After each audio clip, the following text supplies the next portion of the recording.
مبروك يا حبيبتي. بصي يا منون، مبروك يا منون.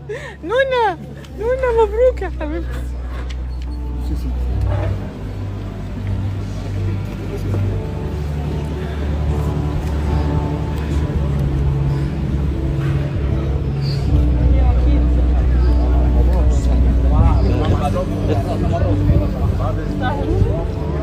أثار عقد قرآن منة الله عماد ابنة الإعلامية مفيدة شيحة غضب تساؤلات الجمهور، حيث انتشر على مواقع التواصل الاجتماعي فيديوهات رقص المعازيم داخل مسجد محمد علي بالقلعة، وسط انتقادات من المستخدمين ومحبي الآثار الإسلامية.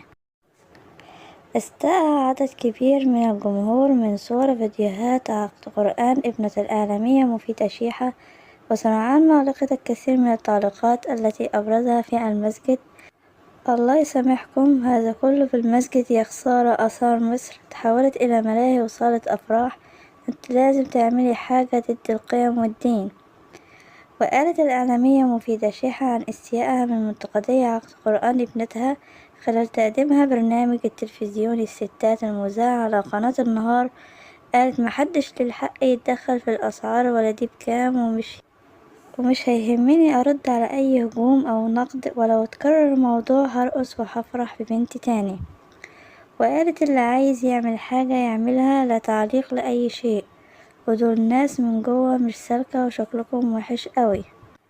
واحتفلت الإعلامية مفيدة شيحة بعقد قرآن ابنتها الجمعة الماضية بحضور عدد كبير من الفن والإعلام، مثل مريم أمين ورولا خرصة وبوسي شلبي ولمياء فهمي عبد الحميد دعاء صلاح وسهير شلبي.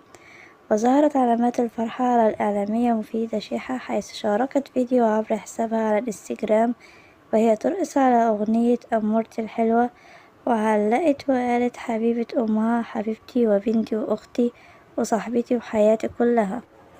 وقالت مفيدة شيحة في مقدمة البرنامج عن كواليس ليلة عقد قرآن ابنتها الكبرى: أثناء ما بنتي كانت بتتصور يشاء القدر عربية داست على ديل فستانها والفستان اتقطع، وبشكر من كل قلبي مصمم الأزياء إسلام حشاد، جاب إبرة وفتلة وفضل ساعة ونص يضبط الفستان لمجرد يطمن منا، حسب تصريحاتها في برنامج الستات. ووجهت مفيدة شيحة الشكر لعدد من حاضري عقد القرآن، وقالت: أشكر خالد الجندي على عقد قرآن بنتي، واللي وجه مخصوص عشان يجاملني ويجامل بنتي، وأخويا محمد الشيخ خالد الجندي مثال للشيخ الرائع أخلاقا وخلقا وطريقة الكلام، ومفيش كلكعة، وعقد وفيه ضحك ومعلومة ونصيحة حلوة بناخدها ببساطة.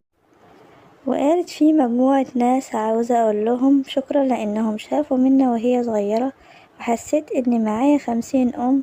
وبوسي قالت لي: شاغلي حبيبة أمها. وكمان بشكر إيمان رياض ومريم أمين ورولا خرصة ودعاء عامر وأصحابي كلهم وشيرين الشايب وسهير شلبي. وسيد عبد الغني صديق العمر من 25 سنة ومن أشهر الكوافيرات في مصر، وجالي من قبل صلاة الجمعة وعمل شعر منا. وتذكر أن مفيدة شيحة احتفلت في ديسمبر الماضي بخطوبة ابنتها منا، ووجهت لها رسالة مؤثرة، وفي يونيو احتفلت بعقد قرآنها.